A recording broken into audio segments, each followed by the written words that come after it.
Peace and blessings to you. Father Augustino here, and this is your daily Lenten meditation. Today is Sunday, the second Sunday of Lent, and the gospel today is just brimming with goodness. It is the transfiguration.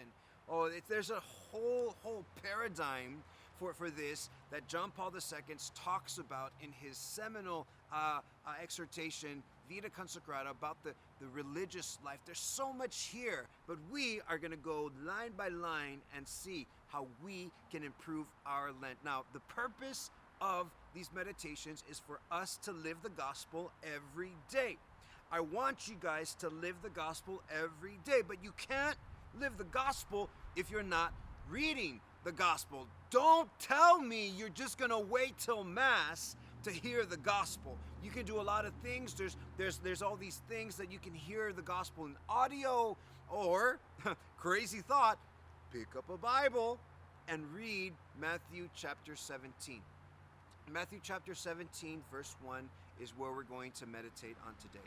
A couple days later, this is after Jesus asked the disciples, who do people say that I am? Oh, and then the disciples, they came out, I heard some people think you're this. Okay. I heard some people think you're that. This is where all what the disciples were hearing about Jesus was coming to the fore. But then Jesus asks, who do you say that I am? Who do you say Jesus is? Brothers and sisters, ultimately, we will have to come to this fundamental question. All other things will pass away. All other things. And this question will remain. Who do you say Jesus is? In order to answer this question, we see what happens in Matthew 17:1, where Peter, James, and John are drawn away by themselves with the Lord. Now, some biblical scholars believe that this happened during the Feast of Booths, which is kind of like a Jewish holiday remembering when they were in the desert. And what they do, a lot of different places do different things, but they would kind of camp out. They would go to their front yard and they would barbecue, and they would remember this is how we had to live. When we were out in the desert. It's meant to kind of like bring to life what the experience was in the desert. But it was a great time. It was a fun time. And I bet you, I don't know, but I think that St. Peter, all he wanted to do was stay by the mountainside and barbecue with his friends. But Jesus said, come up with me to that mountain. And Peter was like, Jesus, I just want to barbecue. Can't I just stay here? Okay, what do you got to do up there? Can't you do it down here? We're barbecuing. It's good to barbecue. Jesus said, come.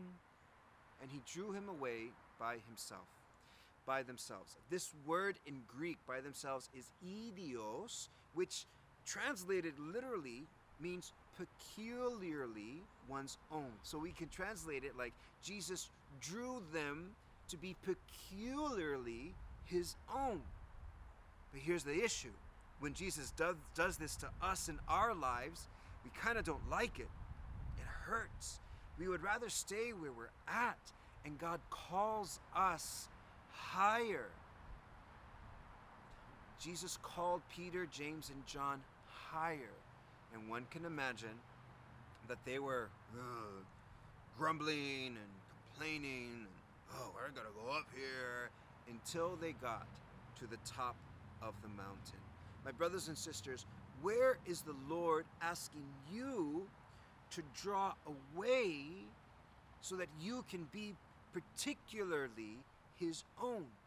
How is he inviting you into an experience one-on-one, just you and him, so that this can be more present? He wants you to be able to answer, who do people say that I am in your life? I invite you, answer this question when he draws you away. This is Father Augustino and your daily meditation. Peace and blessings.